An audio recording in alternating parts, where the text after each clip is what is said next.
of the Okay. of the town.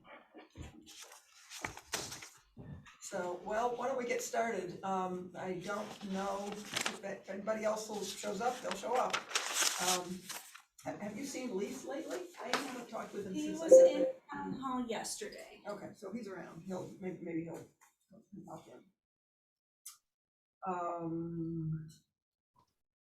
So congratulations on getting the maps up. That is terrific. And first thing on the agenda, newsletters. You probably all saw the March one, which had to do with the maps. And I haven't heard since last month from Tony Stevens Oliver, but as far as I know, she's still on track to do a story about the research she's done about her own house, and that will be for April. So I think, you know, not being sure about that, it would probably be a good idea to have a backup plan for something else to do, or have somebody take charge of the one for May, and then hopefully do it a little early so we could substitute that if Tony is delayed. But any suggestions, or anybody want to volunteer to do one? I know Leaf works on them sometimes, and I haven't talked with him about what he might be up to, but we did talk about having this series about individual properties, and I kind of like the idea of doing a barn as opposed to a house, or a house and barn, a combination, because we have so many historic farmhouses that have the barns intact. And It'd be lovely if there's someone who's got a barn that is still in good shape inside that could have some pictures. That'd be nice too. Well, you find a barn and I'll go and take pictures. We have some old pictures, but you know, of the barns when Ray and Jack, Ripard, Jake, sorry, thank you, did it years ago, but I mean, the majority of the barns were not in good shape, and therefore the interior pictures were not really anything you really wanted to look at, you know, just a bunch of stuff falling down. But yeah, if anyone knows of a good one that still looks good or has been repaired, that'd be fun. Well, we can always focus on the details as to the construction too, you know, like mortise and tenon, that type of thing. That might help. Can you turn your mic volume up a little bit? I can try.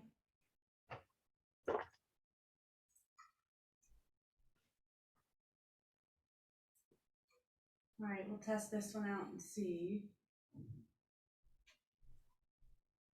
does that seem any better? It's not very loud. I don't know. We'll see if I can.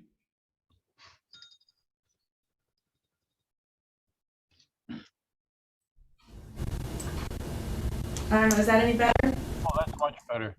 Okay, good. I figured out which setting to change.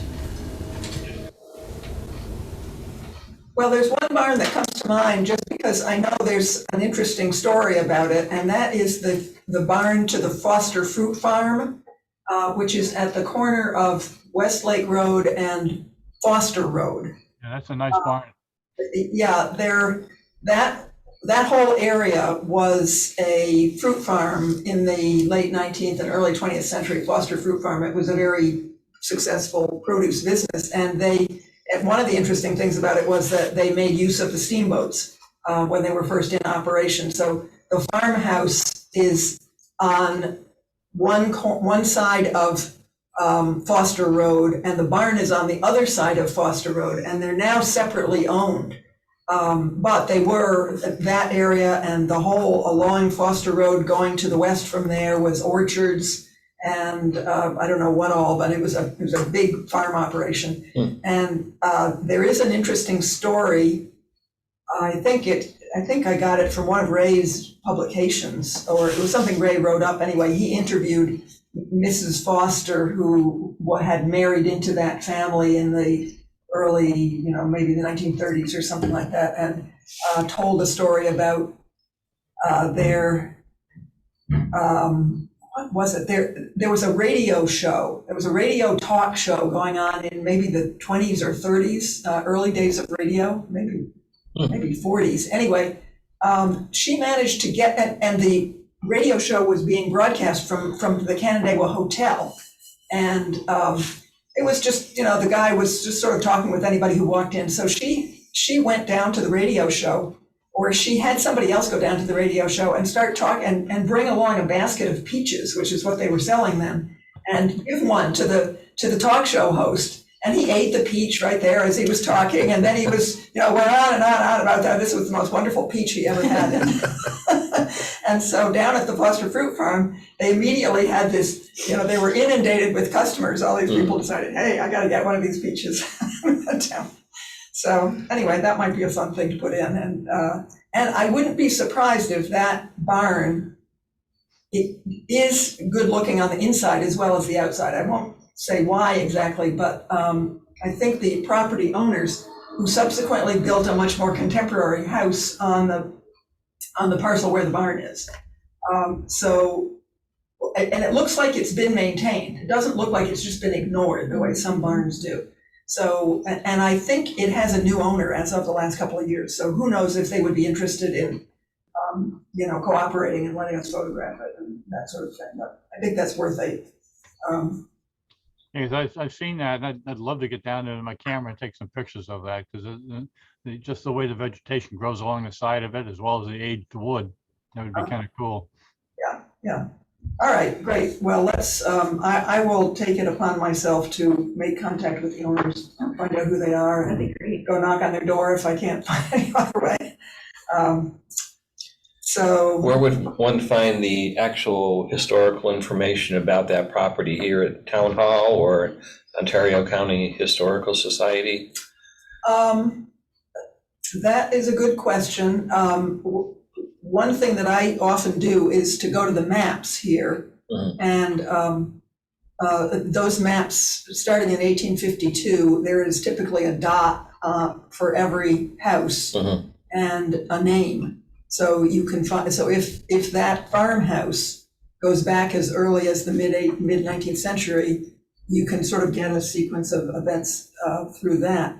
And I may be wrong, but I think maybe the Titchener family, after whom Titchener Point is named, may have operated that farm before the Foster family. Okay. So that would be another interesting thing. I'd ask Ray. Ray. Yeah, I was just gonna say, if Ray interviewed them, he's got a handful of, books and publications. He may have written about it already. That's right.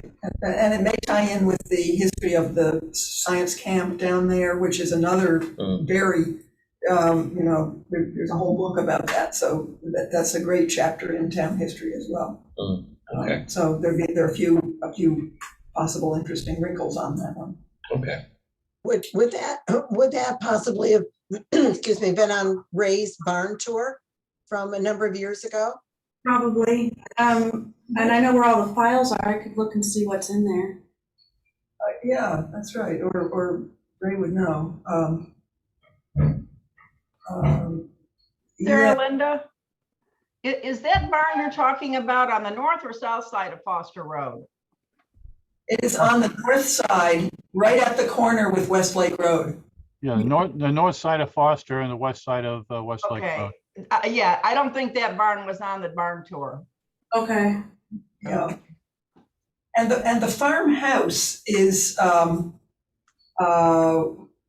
I think is probably as old as the barn, but it has had a number of additions on it, and it also is a little bit difficult to see because there's a lot of shrubbery around it. So I don't know whether the farmhouse, I think the barn is probably more photogenic than the house, although we could certainly mention the house if we can find out, stuff about it.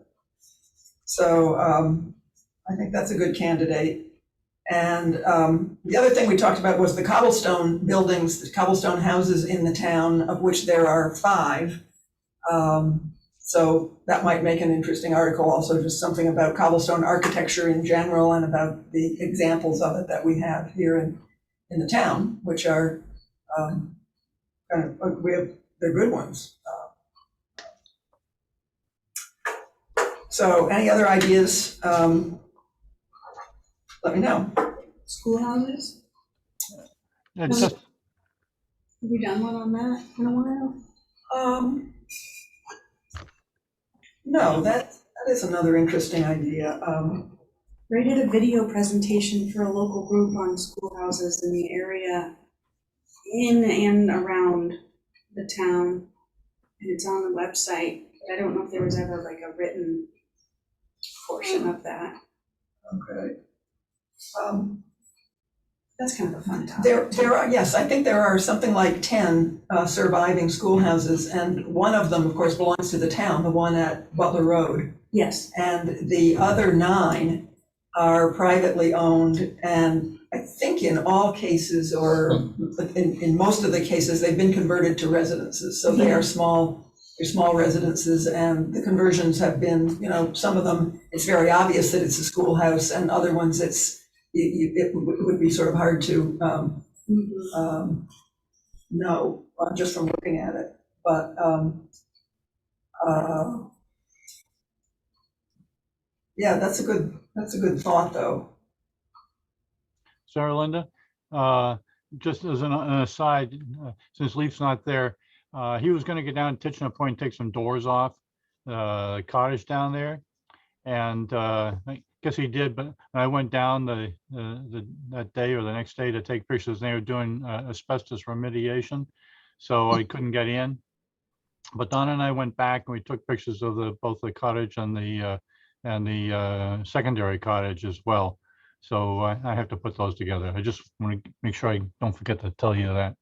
Oh, okay, good. Yes, I'm glad to know about that. And yeah, that's on my list of things to do also, is to contact the owner and see if we can get inside and get some interior views. Yeah, well, I did. I got, because they were gone they were gone, but then we had a pretty good snowstorm. So I went back, what was it, I guess the next weekend. And I went back and we got some pictures, and they were working on taking down a lot of trees in preparation for, clearing the land. Okay. Well, that's good. Yes, I have heard from another source that the owner has been very Obliging, yeah. obliging about giving away pieces of the building to anybody who wants them, who thinks they might be able to reuse them. So, that's all to the good. I mean, that's something that we encourage people to do. And he's doing this on his own. In fact, I was talking to somebody the other day who said he took away an entire shed, 12 by 20. He had it put it on a flatbed, and he took it a few miles away, and he's going to use it as a garage or something. So he's definitely into the adaptive reuse.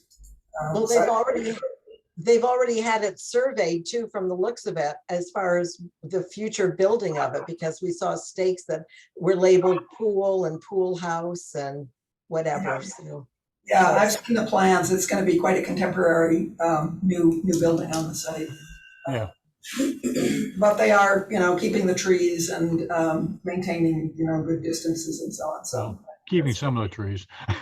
Yeah, they were taking a lot of them down. Oh, really? Well, okay. Well, I'm glad to know that documentation has been going on. And the other project, I think maybe I mentioned at the last meeting, there's one other demolition that I know of that's a maybe historic site, and that is a property that my family owns at Menteith Point, and there's a cottage, but it's early because the project is still a little iffy. It's certainly not going to even start until after the summer, if then. There's question marks having to do with the construction cost issues these days. So anyway, but that certainly will be a potential documentation project. So the Historic Resources Survey, that there's really no news, but I expect by next month they'll be back in gear, and we'll have something to report on that. Anything on Academy Cemetery, or is it just happily under the snow? No, I have an update. I started, Rich had set up a spreadsheet that I had entered the information in of the rows that we've documented so far.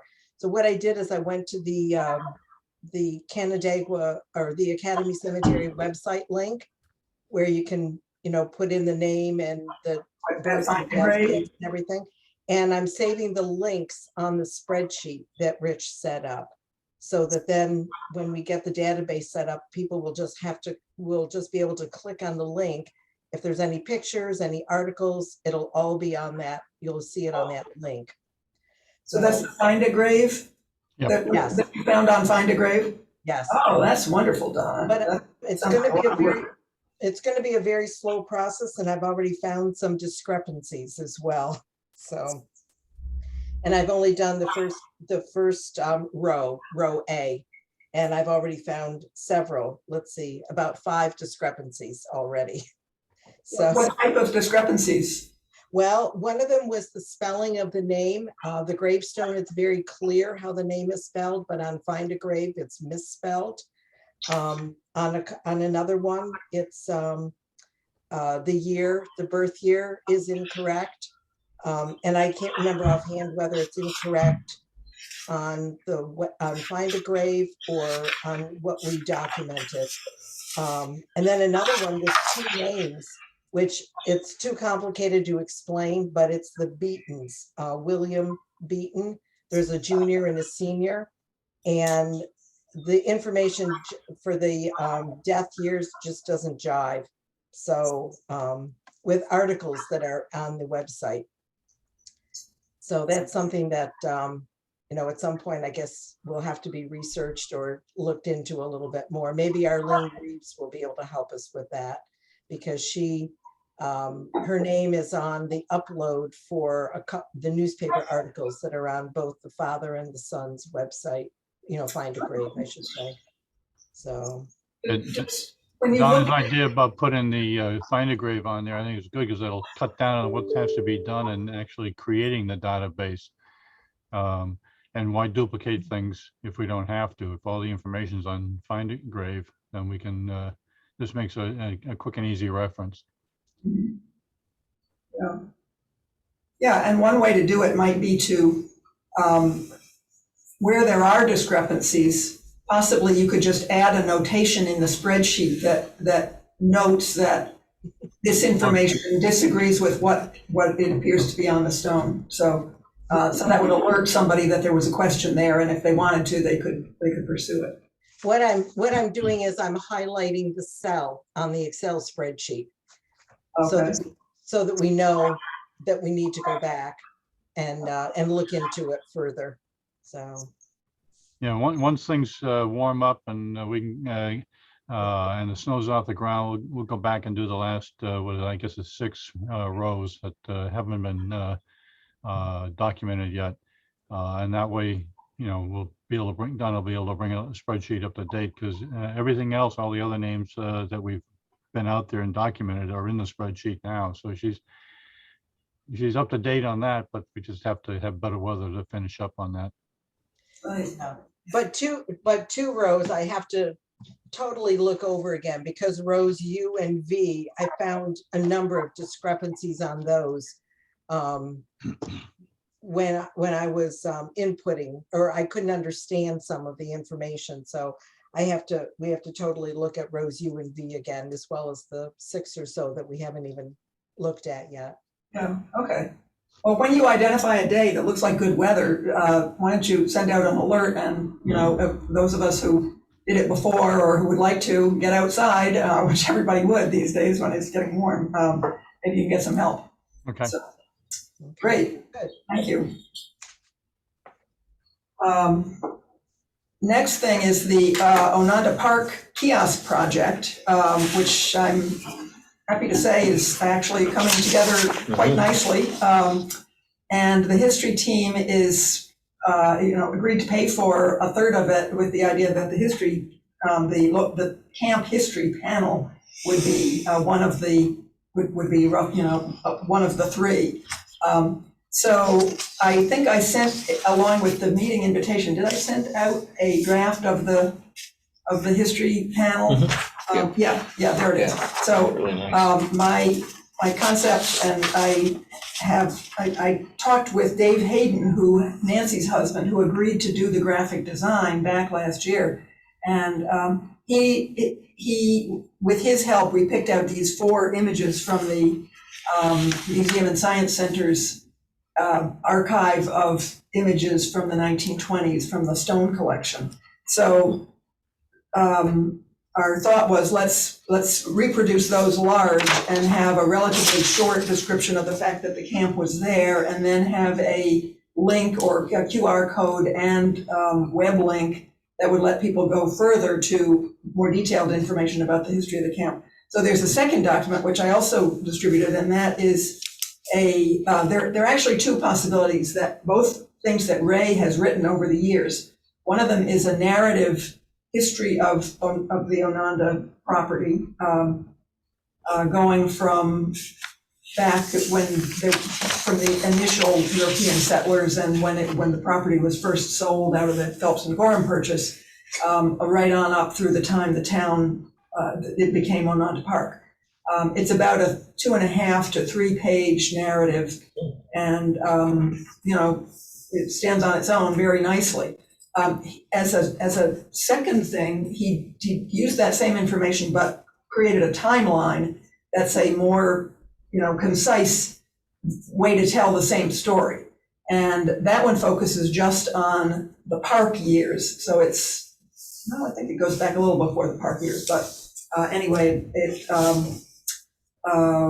is kind of a more of a quick read, a version of it. And I think that's the one I sent out with the meeting invitation. Anyway, just looking for any comments that people might have. If you think that it makes sense to use these as is, if anybody would like to get into it and supplement them in any way, if you think we should try to add pictures to that as well, although we don't have a real archive of great pictures other than the stone collection ones. So any suggestions on that? Sarah, Linda, I've got the timeline in front of me that you sent out. And actually, it sounds like, maybe I misunderstood what you just said, but it sounds like the timeline you sent is sort of a hybrid of what you just described. Because it starts with 1804 and goes Yeah, up you're right. Here it is. I'm looking at it. So it does go through the 19th century history as well as right. So my question is,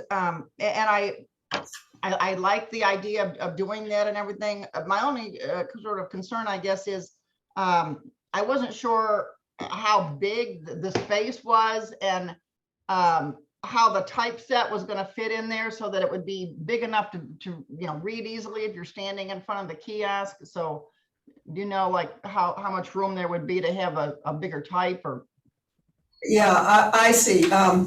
No, I didn't explain this clearly enough. The idea was that what you saw there on the panel that's got the 4 images, that's all you would see on the panel itself. And then what you would do is to get to the detailed information, either the narrative or the timeline or both, you would take your smartphone and click on the QR code, which is one of those little black and white sort of speckly things. That would be printed right on the kiosk panel. And you shine your smartphone on that, and it immediately jumps you to a web page that's got all this additional information. So you're actually reading that off of your phone if you're at the kiosk. okay. And if you want to, you can either read it right there if you want to, or you can download it and save it to your phone. Or if you're not at the kiosk, but you are looking at this on the town's Onanda Park website, for instance, Yeah, then 'cause we'll host same it. thing. You would be reading it on your computer. So there would not actually be the text of the timeline or the narrative would not be printed anywhere. The experience of reading it would always be a digital, version. But it can be a PDF that we can upload, so there's not really a limit of space. It can be text and image if you want to, or just text. And with it being a PDF, it should be easy for them to download and print if they want to at a later time. Right. And you can have a QR code go to a landing page that has links to more sources if you find that you want more than one document. We can, you'll want to decide that ahead of time, but with the QR code, but you guys can kind of do whatever you want with it. Just a question. Is there a Wi-Fi hotspot nearby where this is going to be displayed? There's, I think we've been really working on the internet at Onanda Park. It's getting better. I don't know what the status is right now, but there will be internet at the park. Because I'm just thinking that if people are gonna download this information and there's no Wi-Fi hotspot, then they're gonna have to do it on cellular, and if they, depending upon their plan, they may not be able to download it without using up a lot of their cellular minutes or, capacity. So if the cellular, if Wi-Fi is available, that would be better for everybody. Well, that, yeah. And I like the idea of having both of those documents that you mentioned, Sarah Linda, available on the QR code, because some people might just want an outline, other people might want more in-depth information about the park. Mhm. Or maybe it could be both in one document, the timeline. I don't know. Yeah, Or Yeah. to your point, Sarah, have it as two separate documents. Since you mentioned about PDFs, have it as two separate PDFs as an option when they go to the QR code. It might be good to have the QR code linked to a new landing page, because then you're flexible. You can change what you have, and you can add things at a later date. If your QR code links to a document that we've uploaded and you find that you need to change it, then we're gonna have to print like a sticker and put it on the panel to change the QR code. So if we create something that allows flexibility, then you can make changes later. That might be, and It's a lot more sensible. Yep. yeah, so we can easily make a page that says, Onanda Kiosk panel information. And it could have the shared information with the, it could have the 3 panels and then extra. I mean, it could be one QR code for all 3 panels, potentially. Would that be connected to the town website? To It'd be the right on the Onanda town page? website. Yeah, we could create a page that's dedicated to that panel. Yeah, And then, it could say, here's some information for the natural history panel. Here's information for the, human history panel. Here's some information for the map or whatever. It could be kind of a landing zone. I mean, we could do it separately and have 3 different QR codes for 3 different pages, but I don't know, it might be kind of neat to have it all in one spot too, because Right. people are probably going to be interested in all 3. On that landing page, Sarah, I think I'd put a notice like you find in a lot of pages elsewhere that cellular rates may apply, just so that people are forewarned if they are on cellular links. You don't think they would already know that? Well, some people may have it, if there isn't a Wi-Fi hotspot, then it automatically switches over to cellular. They may be a little leery about that. I don't know. I don't think we want to be people's IT advisor. We'll let them figure that out on their own. We'll just get information. Okay. well, one thing that is another very positive development is Kim Burkhard. I don't know if most of you know Kim, but she is a member of the ECB, and she also is a town employee part-time. She takes minutes for some of the boards.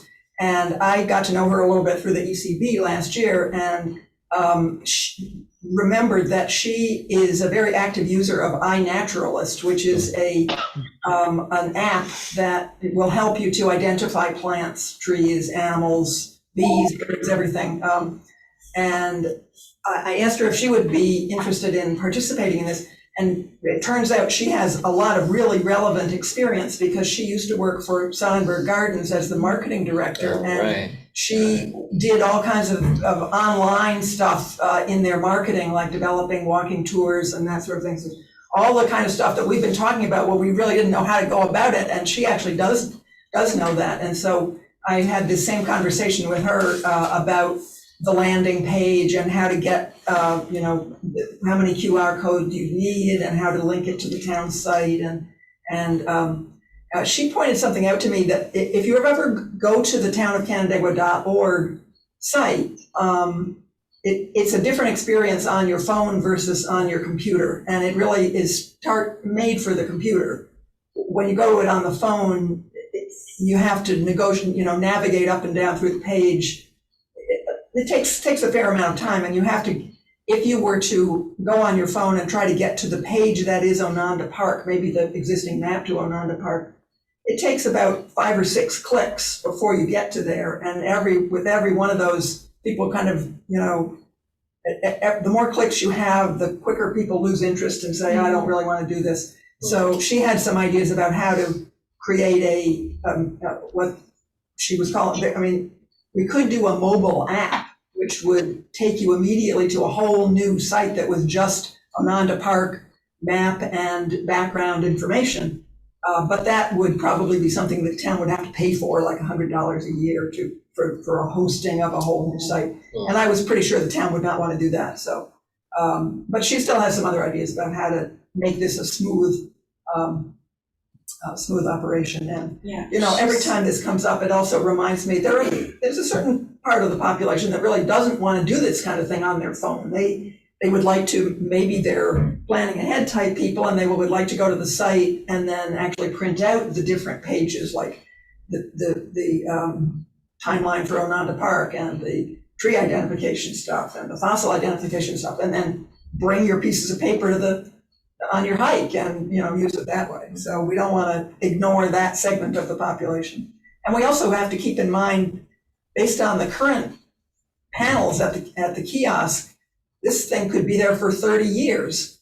And thinking ahead 30 years, who knows whether anybody will even know what a QR code is. I mean, it's just impossible to predict how information will be conveyed at some future time. So we should have a range of delivery methods and have whatever we produce able to stand on its own with no electronic help whatsoever. In 30 years, you'll probably have escalators instead of the trails. Anyway, so any other suggestions? I mean, I'm still hoping that this can be accomplished within the next, 3 or 4 months, and by the summer we will actually have the map up and the other 2 panels in the kiosk at least. And the other thing that has been discussed at a couple of meetings now is the fact that that kiosk, while it makes sense to put these panels there because the kiosk is there and because the panels that are there now are a little outdated, to put it mildly, it's not the best location for people to see it. It's not right at the trailhead, which would be the obvious place, or it's not the place where you come to pay to get into the park, which would be another obvious place. It's just somewhere that if you happen to walk by and you happen to notice their panels and you happen to be the sort of person that likes to look at panels, or you happen to notice that there's a map and you're thinking, hey, I'd love a map, then you were going to walk up and see it. But otherwise, you could go to Onanda Park for 2 years and spend, once a month, and you'd never even know that those things were there. So it's really going to be apparent for the people who park on the lakeside and do, hang out over there and then decide they want to walk to the uplands because they'll cross right there. So those people will always see it. But you're right. If you're parking in the uplands to go walk and then you leave from there, or if you come to the lakeside and you don't cross the road, you wouldn't see it. I didn't see it for years. I'm also concerned about safety factors. If a family wants to come out and experience it using all the materials provided, crossing that road, especially crossing the road not on the driveway into the lakeside portion, is a little treacherous. Cars coming from the south, there's a little rise there, and you really can't see them well until they're right on top of you, and if they're going fast. So for that reason too, that roadside location for the kiosk is not, in my opinion, not ideal. Right. There it is. You want a place where people can gather safely and take their time without looking over their shoulder. Well, the kiosk is moved, it's well away from the road, and you actually walk up onto it. So if you're looking at it, you're not by the road. No, but it's just the accessibility, and if I had a lot of little kids with me or a class, I'd be nervous. Although, I say the people walking from the lakeside to go for a hike would see it. A lot of people walk in the creek under the bridge. Yeah. And you skip the road completely. I know there have been, I was involved in that traffic study of Westlake Road, and that was one of the points that was made then, that there are several places where a actual marked crosswalk and signage, showing that you're approaching a pedestrian crossing from either direction. That's a good idea. It hasn't happened yet, but it's There sort of is on a the painted radar screen. crosswalk there. That's It's right, I thought just there not, was. well, and then we did it right after that study. Oh, okay. Okay. That Now, was there's one not recommendation, signage and it's not improved, but there's a crosswalk. there's still room for a lot of improvement and some more safety features, but. Right. Well, the solution that the parks people liked was to, at least for the map, just have more than one panel, and put one up at the trailhead by the parking Yeah, lot, and then put nice. another one Yeah, maybe down at the admissions booth, where people go when they're first time visitors to the park. Right, because So they're gonna it might work, not be such an enormous one, it might be more like a, Right. 24 by and 36. Sherry's but at gonna least- work on the lakeside portion also too, to have a detailed map for that side, right? Right, and then, well, she will if the town asks her to. And she already did it in an earlier draft, so it would Right. just be a matter of picking that up. And then there's the other possibility of actually printing it as a folded 11 by 17 right. map that could be handed out, although there's a cost to that, so the town's not gonna wanna give one to everybody, but it No. certainly would be a good We idea to have- have some to give out on the occasions when you really want one, like, So there's To an a renter, existing let's say. brochure for Onanda Park that's old and has those terrible old hand-drawn maps on it. I mean, when this image, the digital image is complete and done, that can be put on that brochure. Again, that's gonna be small, but, in the map itself, I'm assuming we'll put an image of it on the website that can be printed if someone wants to print it bigger on their own. There's a lot of different ways we can Yeah. share it. I like the idea of the two panels, I don't know if that's an additional cost, but one on the lakeside and one by the upland trail. I think a lot of people who go to the lakeside for a beach experience, for a water experience, especially with families, might see that and get interested and say, let's go take the kids for a walk, and then fall in love with the place. It makes a lot of sense. I And think then, the Parks Committee would be fully on board with considering that. If they Oh, haven't yeah. already, I don't know, they may have already talked about adding another one, well, they or have. suggesting. They to have add a lot of, another I one. mean, we talked about, do we want to actually, revise the budget or do 3 maps rather than 3 separate panels or whatever? And they said, no, let's just do the 3 in the kiosk for now, but then we'll have this material, and maybe next year we'll put it in the budget to make 2 more maps and Yeah, put a sign install up by them the. 2 other places. And meanwhile, they've got big plans for upgrading of the cabin facilities. Right, the And whole they were working on a area. long-term plan for the uplands anyway, which includes a little bit of tweaking of the trail outlines, actually. Right, that Not map will much, have but- to be updated, but that's a ways away, so Yeah, it so, doesn't. this is really giving matter them for raw right material for a lot of, better graphic materials for the park education. And, in the meantime, could small paper versions of that map at least be available by request from the information booth? Maybe that would limit the cost of it. And if that could be indicated on the panel, again, families might feel, especially if you're not familiar with the park, might feel better with having that in their hand as they explore the Onanda for the first time. I mean, Onanda always gets smaller. The more times you go there, you realize it's not a very big place. But the first time, a couple times I went there, it seemed very expansive. And as trails crisscross, people who are not familiar with the outdoors might feel a little overwhelmed and wish they had a map. Just that security of, not walking the kids over into the ravine or something. Yeah, Yeah, knowing what they're getting into before they start the hike, Yeah, and how that long the trails are. map has a beautiful scale on it. I'm just thinking, my kids are grown. I'm always thinking as a parent or a teacher, okay, how manageable is it? Is this a 1-hour walk, a 2-hour walk? right. Yeah. Yeah, you can provide the elevation on the thing so that they know that, hey, it's not a walk in the park, so to speak. But if you want to tire out a car full of kids, perfect. Yes, That's right. Well, there's a really cool thing about this that I learned from Sherry Norton, which is, she's going to incorporate this into the digital version of her map.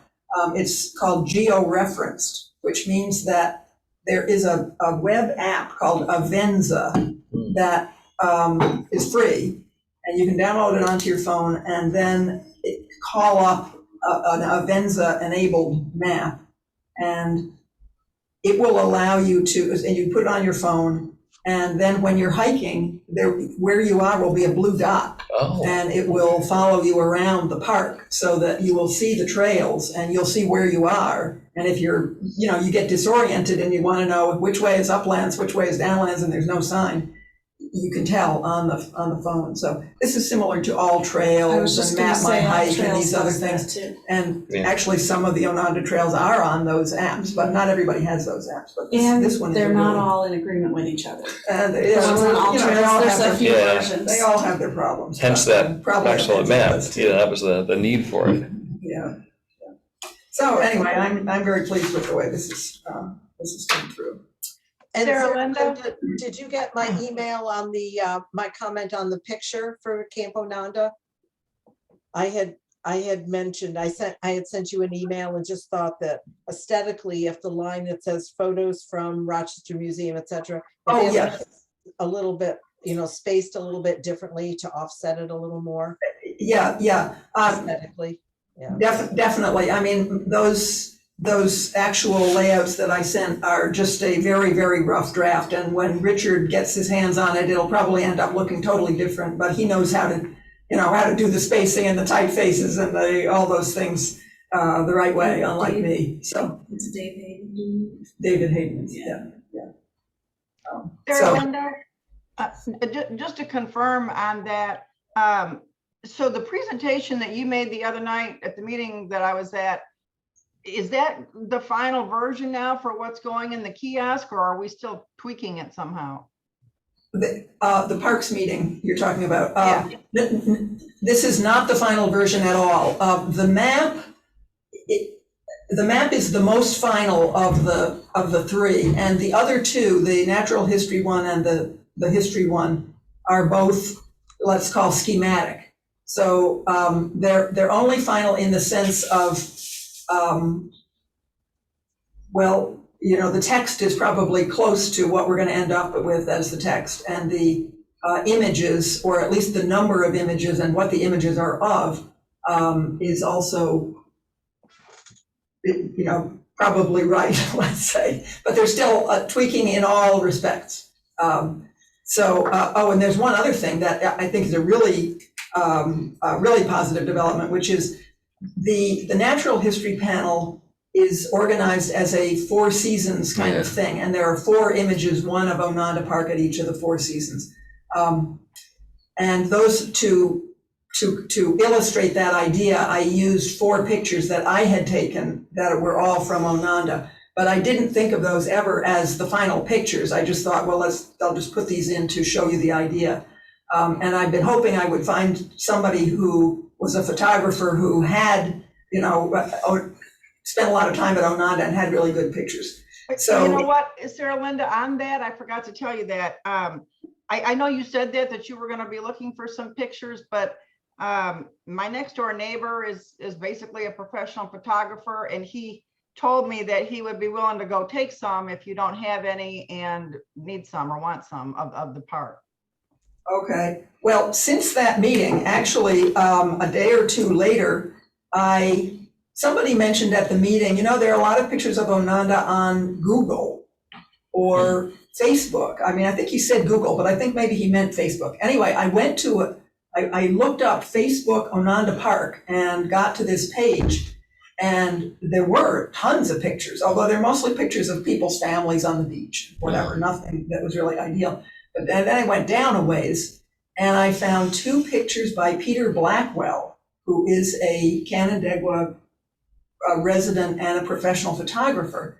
And they happen to be 2 pictures of the same tree right up at the rim of the gully in 2 different seasons. One in the fall with all this gorgeous orange foliage, one in the winter with snow all over it, but the same tree, obviously kind of an interesting structure tree. So I said, wow, this is ideal. I wonder if he has summer and spring, but I don't think he does. But anyway, so I emailed him and I said, hey, I love your pictures of Onanda there. Would you be willing to let us use those, or do you have any other ones that might be suitable? And he answered positively and said, yeah, you can use, here, go to my website. I got a whole gallery of pictures there. See if there's anything that you like, and I'll, give you permission. So Right. So that is exactly what I was hoping for. And the only one that there's several really good choices for summer, winter, and fall. I'm still a little bit stuck on spring. I didn't see anything in his gallery that jumped out as the perfect spring photograph, because I really would like to focus on the wildflowers, since that's the natural history one has something similar to the camp history one, in that you've got the QR code, and then the QR code will take you to pages that help you to do tree identification by the shape of the leaves, and wildflower identification, especially for the wildflowers that you're likely to find at Onanda, and winter tracking for snow activity, and stream life things with fossils and frogs and toads and snakes and whatever for summer. So anyway, so the spring one is going to be wildflowers, and I really would like to have something that was, trillium or bloodroot or any of those spring wildflowers, especially if you could have them right down there near the stream, whatever. So if anybody has a picture that sort of screams spring at Onanda, let me know. But otherwise, I'll come up with something from Richard's or Peter's gallery, even if it's not out Onanda, if it's the right material, or we can use it. Carolyn, Yeah. I've got to run, but before I do, I just want to say the maps wouldn't be on the wall, but for the help of Sarah. Excellent. All I did was help you hold them up. It was all you. She did a great job doing that. Thank you. All right, I got to run. Thank you. Bye. Okay. Bye. See you, Richard. Bye-bye. Okay. He's being too modest. He did all the work. I was just. Well, sometimes you need somebody to hold it in place. Oh yeah, it would have been hard if he was doing it on his own. Yes, Sarah, assistants are very helpful, very important to photographers and people that hang pictures, etc. Yeah, Yeah, that's certainly true. we've gotten so many compliments. People are really pleased with it. Good. That's nice to hear. I hope they use them. Yeah. Well, and this room is pretty heavily used as a conference room, so not always the general public, but people who are coming here for meetings, they're gonna see that every time, and we use this room several times a week, so it's a good spot, and it'll get a lot of notice.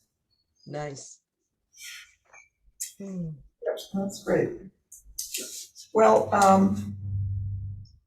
the rest of the stuff, cemetery management, I don't know that anything new has happened since our last meeting. I think the ordinance committee didn't discuss it, and then they were going to reschedule. I think they're meeting on Monday, the 7th, and I think that's a topic. Okay. So presumably Leaf will. Yeah, and I'm not sure Let us know which what's- direction it's gonna go. What's going on. Okay, and we talked about the documentation projects. I think last time, or one of the recent meetings, we talked about having a session of longer term planning for the history team, just to sort of review our history. Has it been 4 years or 5 years? 2018. This is 2018, so this will be the 4th year. And I got the impression people thought that was a good idea. Maybe we would get more participation if we stressed that. Well, I don't know if people are still comfortable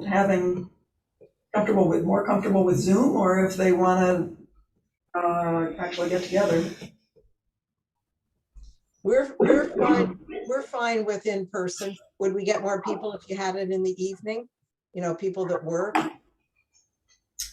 The history team members, this group that's on the call now, it's gotten to be kind of our core group, and there are a number of members that, sometimes come that I think are still interested, but are not making the time to come to the meetings. So I don't think that's because it's because they're working necessarily. I don't know, Cody is one, maybe he's got to be at the museum. And then there are several who, I asked them at the beginning of the year, do you really want to, you haven't been coming to the meetings, do you really want to continue to be a member of the team? And Ed Varno and Joe Cathcart, and there was a third one who, they all said, yes, we like getting the minutes of your meetings because we like to know what you're up to, but we don't want to come to the meetings. So I don't see anything wrong with that. Nancy Goodnow, I know, is, interested, and maybe she's been away or something like that. And Tony Stevens Oliver is a person who works during the day, so she's one who is not able to come to meetings during the day. Yeah, maybe we could try it at night. We could try it at 5 o'clock or something like that, just to see if we're getting any more people. Yeah, I mean, we're flexible. We saw, Rich and I saw Ed and Vanessa at a Bristol Hills Historical Society presentation a couple weeks ago on a Saturday at Cumming Nature Center, and he said he's enjoying his retirement. So, but he does enjoy reading the minutes and everything as far as what we're up to. So are you thinking you want to do your planning meeting at your April meeting and change the time potentially, or you want to still think about that and weigh it out? I don't know. I mean, I don't have a particular agenda in mind here. I just sort of feel like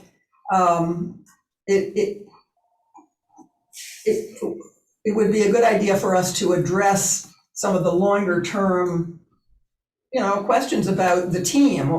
Are we accomplishing what was intended when the town set the thing up? Are there other things we should be doing? Are we spreading the workload right to the extent that we have a workload? I mean, I don't necessarily want to be the chairman forever. So if there were somebody that would like to step up and, take on the administrative aspects of it, that I would welcome that, although I, continue to be involved. I think it's a good idea, every now and then take a look at what you've done, where you come from, where you want to go. Mm-hmm. Yeah. I mean, there are an awful lot of projects that we've talked about, but they did not come to fruition, like the walking tours and the geocache and, how to get kids involved and connections with social studies teachers and connections with the Historical Society. I mean, that's one where there's some potential, because there's a new education director at the Historical Society, and I did meet him and I talked with him about some of the tours that Preston Pierce had developed, which are excellent, but are very limited in distribution because they're not online and they're not really in a format that would allow them to be used as a driving tour, for instance. Well, no, they could be used as a driving tour. They're just not they haven't been marketed.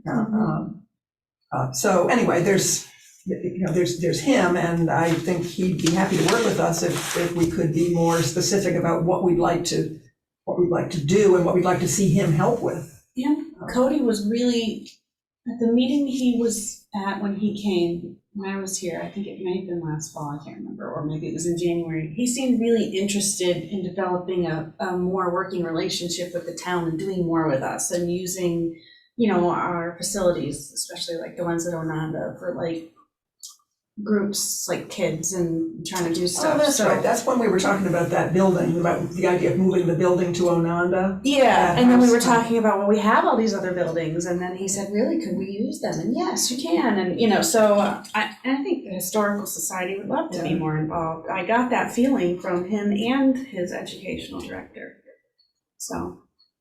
Well, maybe if he was contacted to see what time would be convenient for him and the educational director, or whatever that title is, to meet with us, and where it would be convenient. Would we want to meet at the Historical Society Museum instead of at the town, or isn't that Yeah, that's an idea.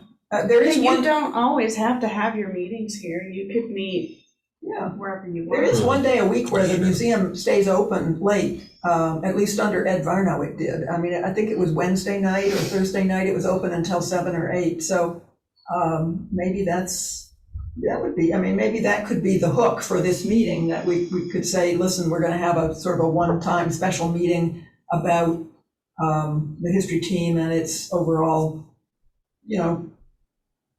operations and goals and whatever, and we also want to explore with the Historical Society how we can partner to make that work better along with them and their staff and their facility and their resources, so. Sarah Linda, on that, I think it would be nice if the Historical Society could maybe reach out to their members that are in the town to let them know about us. And I had actually talked to Cody about this a few months ago, because I mean, I'm a Historical Society member, and yet I feel like I never know when they're having these events. And I asked him if, is there a way, could they do an email blast to their members or something? And I don't know, maybe it was too early on in his tenure there, and he was overwhelmed probably by 50 million other things he needs to do, but it didn't seem like that was going to happen anytime soon. So but I just think any way we can communicate with each other and let the membership there know that we exist as a committee or team or whatever. And I think that would be great to maybe try to get more people involved in our group. Yep, good point. And Lois, you said you are a member of the Historical Society? Yes. Okay.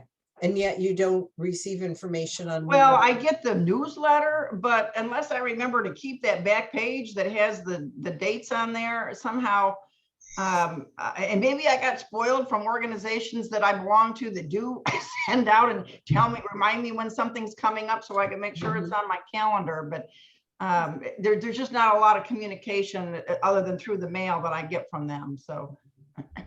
Yeah, that's right. And I'm a member. I mean, I've been a member for decades, and I think that it used to be 4 times a year that you got their quarterly newsletter. And I think in the last year, I suddenly realized, I haven't heard anything from these guys for a long time. And I contacted Cody, and it was, I think my membership had lapsed or something like that. And anyway, I was off the list, and I was supposed to be on the list, but I still haven't gotten anything from them. So maybe I should, and I prefer getting stuff on paper in the mail, but maybe it would be better if I asked for things by email. Yeah. I should do Maybe that. they're having some Yeah, transition yeah, period. all kinds of things can Do they have a public relations or a communication person, or even someone who does it part-time? I think their education outreach guy might, well, no, maybe happen. it's I not. think they have an true. I don't office know. person Okay. who does that kind of stuff. They have the director, the education director, the conservator, Wilma, and or curator, Wilma, and one other sort of all-purpose general person, and then the person at the front desk. Okay. So that's this thing. Okay. Because I contacted them when I began my Onanda Park project. I sent 2 emails asking if I could meet with someone there and see what they have as far as archival material, any primary sources. I didn't hear anything back. Oh, okay. Well, they may be slipping up on some of that public interface stuff, but the person to ask if that comes up again is Wilma. Okay. Wilma Townsend. She's been there since the 70s, I think. Yeah, maybe call her. No, maybe the 80s, but She may not be a big she, fan of email, who knows? Okay. no, she'll respond, and she Okay. knows the collection like the back of Okay. her hand. I should just become a member and go there personally and Oh, yeah. rummage. She knows how to start the research, and she knows exactly where to look, and Okay. she knows everything. Thank you. She's the person. So, any other new business? So do you have an update on that March 1st meeting, Sarah Linda, or is that what you're going to do when we go together to talk about our goals? There wasn't really any interaction to speak of. I told them the projects we'd been working on for the last couple of years, and You know, the same ones we talk about, all the wall maps and the Onanda Park kiosk and the survey. And what we, you know, I said we were going to try to do a public program on completion of the survey the way we did on completion of phase 1, and didn't really get any questions. So It was kind of a one-way meeting. Everybody kind of Yeah. talked about, you know, well, like you, yeah, where the Yeah, project, what or where the you're team doing. came from, what they've been working on, what their plans are. She did a Okay. good job. yeah. You covered Yeah, everything. But I think. I think that there was a calendar for the CIC. The CIC group, which is about, well, Sarah's the chairman, it's no, about not eight anymore, but, people or something. And Yeah, anyway, they meet twice a month, and so they have a calendar for 2022, and the history team is the agenda for 2 of their meetings, one in April and one in November, I think. So, you know, maybe there'll be more discussion at those. I mean, I seem to remember from having gone to those in the past that that's the occasion where they will pop up and say, well, why don't you do this, or why don't you do that, or pay more attention to the farmers, or pay more attention to Cheshire, or whatever. And particularly for the April meeting, they might have some questions and feedback about the survey, because that'll be back sort of on the, you know, in active operation by that point. you know, I do remember going to one of the CIC meetings last year when you had said that, you know, the history team was going to be presenting, so to speak, and if we wanted to come, so I came. And, but I can't remember what time of year it was. Yeah, I went back to look and see if I had any notes from past ones, and I found one from 2019. So I think they sort of Okay. suspended those meetings for a few years there. Either that or I just didn't take any notes. we, Yeah, that's right. It must have been in 2019 because it, you know. Yeah, because I think COVID kind of knocked everybody off. yeah, in 20, so. we didn't do it at all. And then last year, we tried to pick back up on it. You know, I'm glad you brought up the CIC. So in general, most of the project teams like this one, there's someone from the CIC who participates in those. And Ray obviously was the person on the CIC who participated in the history team, but he kind of doesn't really participate in either anymore consistently. So I think we need, in general, it's been the town historian. So I might try and get Leaf to be a little more involved so he could be the, you know, a back and forth. I mean, I come to your meetings sometimes and I'm still on the CIC, but it might be helpful if he's a little more, you know, involved in it. Obviously, they're open to anyone. You guys could come anytime you wanted, but that's how it was. And then, and since Ray retired, it's been kind of up in the air on who the history person is on the CIC. Well, then, one thing that was discussed a bit was this whole cemetery management matter, because I think Leaf, one of the ideas that was discussed by the ordinance committee in their conversations with Leaf about creating a cemetery board, is the ordinance committee said, well, we've already got the history board, maybe we should, or the history team, maybe we should give responsibility for the cemeteries to the history team, and that way we don't have to create a new group.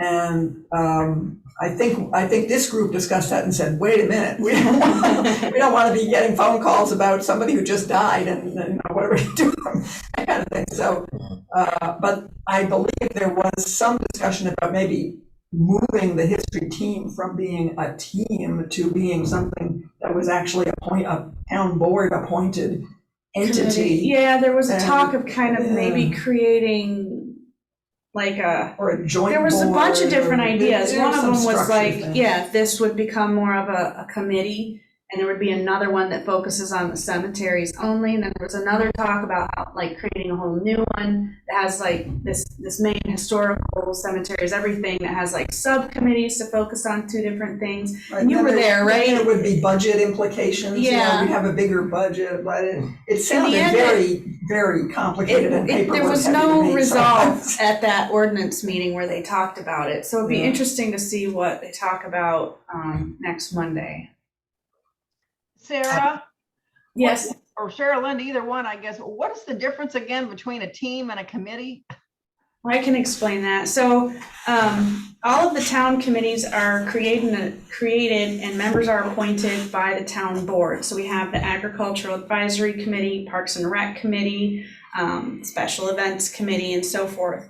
The project teams were born from the CIC. So you remember the CIC was created in 2014, and their whole existence is to help the town board implement the comprehensive plan goals. And so every year, the CIC, takes a look at the goals in the comp plan and says, well, we should focus on these 2 or 3 or 4, and sends a resolution to the town board, and they either approve it, deny it, or make changes. Typically, they've always approved it as is. So that's the marching orders for the CIC for the next year. If it's a focus that we haven't really spent a lot of time on before, what we've done is we create a project team, like this one, to help the CIC help the board accomplish the goals. So in 2018, having a renewed focus on history was one of the, I don't remember how many we had that year, but one of those strategic goals that were identified in the resolution with the town board to focus on for that year. So we created this team. And I think that year there was a couple others created. But so the teams are this one, the Gateway Signage Team, the ones that made the welcome signs, the Conservation Easement Team, which was created in 2020, but it was actually kind of a recreation of an older team that was created back in 2015. They just keep changing their focus. Every time they work on something, it's a little different. And initially it was, what are conservation easements? What's the difference between public, private? How do they work? What should the town do about them? And then last year they worked on conservation subdivision. This year they're trying to help the town develop a more robust conservation program so we can offer residents information on all the different options they could do to protect their land.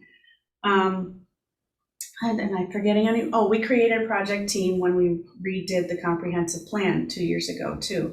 That team kind of is no longer active. And that happens. Some of the teams cease to meet once their job is done, so to speak. There was an NRI team. There's the tree team. Oh yeah, thank you. Yeah, the NRI team was created to update the natural resources inventory. That was updated in 2020. Now that team doesn't meet anymore. Thank you for Sarah Linda reminded me. We have the tree team. They were created in 2020 and then kind of took most of that year off because of COVID. But last year they were really active. They focus on all the town-owned trees, so our community forest, so to speak. So all the landscaping trees that are planted. They don't look necessarily at like the forest at Onanda. They just haven't gotten that big yet to work on something like that. So right now, and you come, they've been focusing on park trees and cemetery trees, dangerous trees, diseased trees, trees that need pruning, places where we should plant trees, invasive species that need to be removed, stuff like that. So they're kind of working as an advisory to the town parks department to get our town-owned trees healthy. So yeah, so the teams are not appointed by the town board, so they can kind of evolve on the fly. If we find someone who's interested and they want to join, fine, you're on the team. And they can kind of change their focus throughout the year to meet the needs as they arise. Whereas the committees, they kind of have set marching orders that the town board sets for them. So it's a little more fluid with the teams. But the Ag Committee, which is town board appointed committee, was a project team in the beginning, and then they turned it into a committee. I kind of feel like you guys are almost at that point. You've been working so hard for so long, it kind of seems like it should be more official. Well, doesn't really make any difference in terms Not of your really. operations. Only on paper, I guess. I like team, it sounds more casual. Maybe it And that's true. That's a difference too. It's more casual. You don't have rules about keeping minutes. You don't have as many. I mean, we still follow open meetings laws because you're associated with the town, but it's a little. You're right. Casual is a good word. Well, I think maybe maybe it would be appropriate for there to be a cemetery team because that could be just people who focus on best practices for taking care of the cemeteries, which is what LEAF really has been pushing for, and that's what I think this group has been pushing for, without getting involved in the, certainly not in the day-to-day operations, and only sort of in an advisory capacity, dealing with things like the landscape contract and making sure that the mowers are not doing any damage, and they could also be involved in stuff like the Academy project and the Hun project, where we're trying to make some accurate public information that's easily accessible for visitors, and make improvements like putting fences around them and pushing for tree work to be done where it's necessary and all those sorts of things. Yeah, those things are necessary, but they're far outside the purview of what we do. Right. So it could be, it should definitely include people who have cemetery-specific expertise. And Sarah, did they ever get any bids for the cemetery mowing contracts that were? It was due, Tuesday, I think, Oh, okay. to our Parks Department, and Lindsay was out of town that day. She's back today, so I imagine that is on her list to take a look at all of them. We have a town board meeting in a few weeks, so I think her goal is to review them and make a recommendation by the next town board meeting. I don't know what came in because they came to her, but I know at least one came in because I got a phone call about it from someone who said, I got an out of office reply, will my proposal still count? And I said, yeah, so at least one person sent one out. We'll have to see. She probably got more than one. I really hope so, because we had to do this twice. I was going to say, I thought it had to be resent out because maybe you didn't get any bids the first time. Yeah, it's hard because I don't know. It's just hard to get people who want to come and mow town properties. Yeah, It's always been a struggle. I was more curious about the cemetery mowing.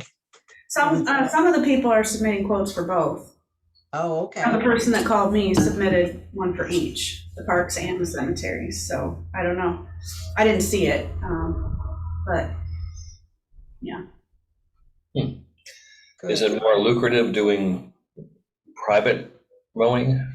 I don't know. We're asking for quotes. So, they can make a suggestion on cost. We're not saying, this is how much we'll pay you. Do you want to do it? Okay. So they can suggest it on their own. I don't know what it is. We've had, in the past, we've done it ourselves, but, we have a lot that needs to be done at the parks. Mowing doesn't really seem to be the thing we want to spend time on with our employees when we could be working on so many other things. So we went to this contract-based mowing, but it's proved to be a struggle almost every time, just to make sure things are getting done and it's meets kind of, the schedule that we want. And obviously we had some struggles around the cemeteries and stuff, but yeah, we'll see. Should know soon. Good. Thank you.